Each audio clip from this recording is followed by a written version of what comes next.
Hey guys, it's Something Rush. A lot of people want to know what they have to do in situations where they're outnumbered or they're dealing with enemies with way more HP than they are, and like how to deal with that. And so today what I've done is I've taken my Scorpion G, this is a replay of course, and I'm going to show you exactly how I try to deal with those situations. Now, understand this is the type of fight that you're always going to take where you know you're not likely to win, but in this case we're going to give it a try and hopefully I'm going to show you how to increase your chances of being successful in this type of situation. So for this fight right here, that's all that matters about this replay is this fight in the J2 corner of the map. This is Northwest. No, it's Empire's border. And what you want to do in this type of fight is you need to make sure you get to the fight early, because what you're going to do is if you're going to a side where you think you might be outnumbered, you need to take advantage of the enemies as often as possible. Now that sounds a bit rapey, but if I cancel that. But regardless, what you want to do is you want to take a position, and if you're fast, you need to get there so you can shoot at whatever enemies are coming into your position before they get a shot off. You want to hit them essentially while they're driving in position, while they're not ready for it. Oh my god, the rape potential. So what I've done is I've come up to this corner. Now you can see, look at this angle. The way you play this angle, if I can zoom out, is enemies will typically drive up this road right here. And so what I've done is I'm not going to extend too far out. I want to catch someone who's coming around this rock right here because they won't expect me. And then I can basically nail them and fall back. And you can see there's a low in a really interesting position. I put a side shot into his turret, and that's going to give my team a huge advantage when dealing with this low. We've got a Scorpion G and a Progetto over here, and now this low is a 2-shot. So you know, from our perspective right now, it's 3 versus 1. This guy's very screwed. And if you were in this lowest position, what you wouldn't want to do is you wouldn't want to challenge us. Regardless, the low is already down, you know, all his HP, so that's going to make this fight a lot easier for us. Now, in this case, the Karn comes up, and what I've noticed is I've kind of, I'm not confident that we're going to win this. I don't know what it is. It's just the fact that the Karn is in a very good position. What often happens on this map is as people poke over here, to shoot at the Karn, they die, and you're actually going to see exactly that.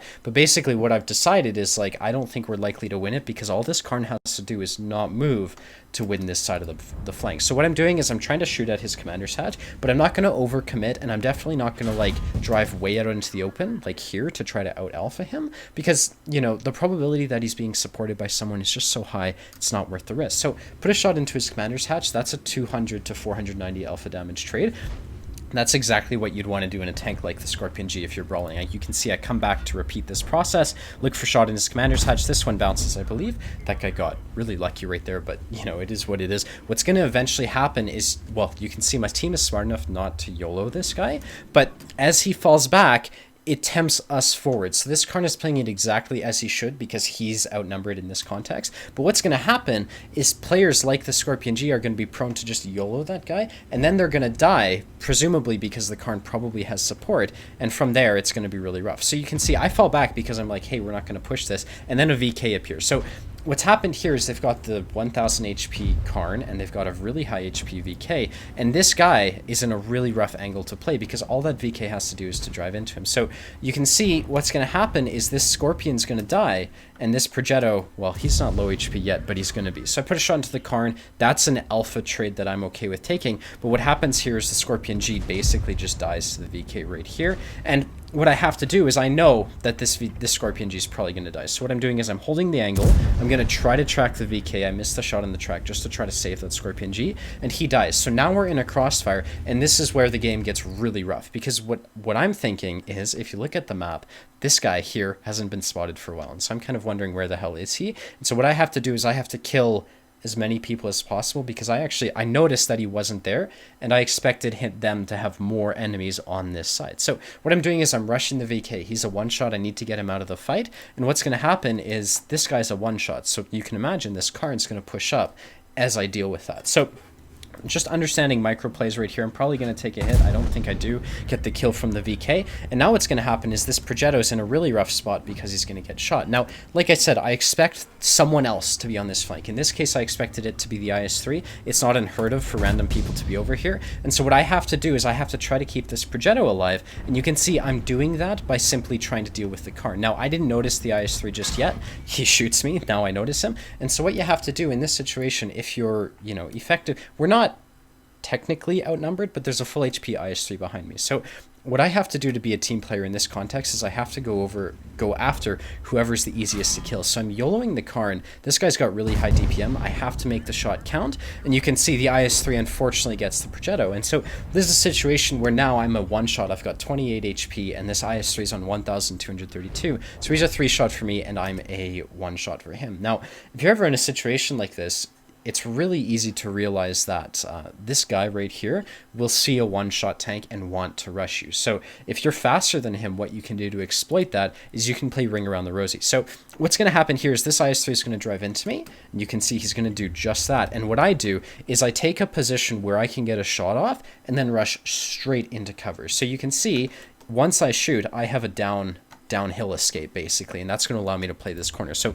what I'm doing is I'm holding this angle. Now I have 200 ping, so this is rough, but I put a shot into him. That's 500 damage. Now this guy's a 2-shot and I'm a 1-shot. So what I'm doing is I'm not rushing immediately, because you can imagine if I just rushed over to here, the guy would turn around. What I need him to do is I need him to climb this hill, give me time to reload, and then keep following me, because I want...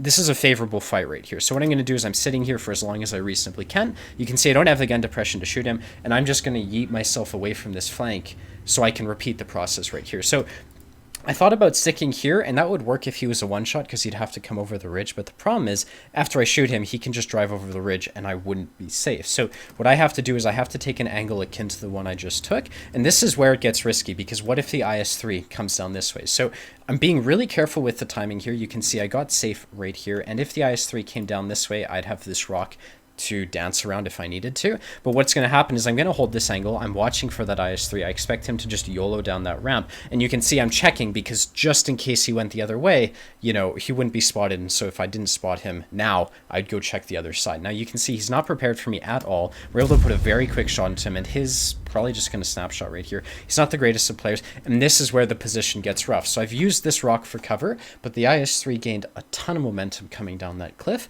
and this is kind of just where I get lucky. He's not the greatest of players. Like, he's YOLOing me as a 1-shot, and he's given me enough time to reload. You can see I'm having trouble getting my gun around. He should have killed me there if he was a competent player, but you know, you can't fault me for fighting against bad players. Like, it's not my fault. So I think I could have played that a bit better if I'd been quicker to get around this rock. I was worried, you know, like if I'd been quicker to get around the rock, I could have just done the same thing over and over around this rock, and he was a 1-shot, so probably couldn't have managed to beat him. But that's kind of roughly what you need to do in this type of context. Like, there's so much that goes into winning a small fight like this. You can see we had to go after low HP. It was lucky that they kind of came one by one, but, you know, for example, that low, he was isolated, and it wasn't, you know, you're not going to find the average player. That's a very normal play, to find a low who just gets really aggressive and goes alone. So I think it was lucky that the IS-3 came so late. If the IS-3 was sooner, there's no way we would have won, but we managed to kill the VK while he was isolated by looking at the map, and then from there we were able to win the side. So ultimately, this game was a loss. I made a bit of a misplay. If you want to see the rest of it, what you'll notice is on the map, there's an M41 Bulldog right here, and our team is pushing into the south. So what I have to do from this case is, like, I'm just going to push the south, but I know that that M41's there. And as I'm pushing up the side of the map, I think, damn, that M41 hasn't been lit for a while. So I'm coming into this position expecting this M41 to go back, and I get greedy, and this is actually what loses the game. I decide, I wouldn't actually call it greedy. I'm just trying to help the AMX 65 right here. So I put a shot into him, and of course, now, roughly, is when I get hit by the M41 for, you know, trying to help the AMX. Luckily, the AMX gets the kill, but I don't think this one was a win. So, anyways, I hope you enjoyed this replay. I hope it was helpful. If you have any questions, feel free to let me know down in the comments. It's like basic one-on-one, like winning situations where you're either one-on-one or outnumbered. It's like, what you need to do is you need to fight people who are alone. So in that case, I pushed this Karn. He was alone. And from there, you just need to take advantage of the enemy's vehicles. So yeah, I hope this video was helpful. If you want to see more, be sure to hit the like and the subscribe button. And I hope to see you around. Later, guys.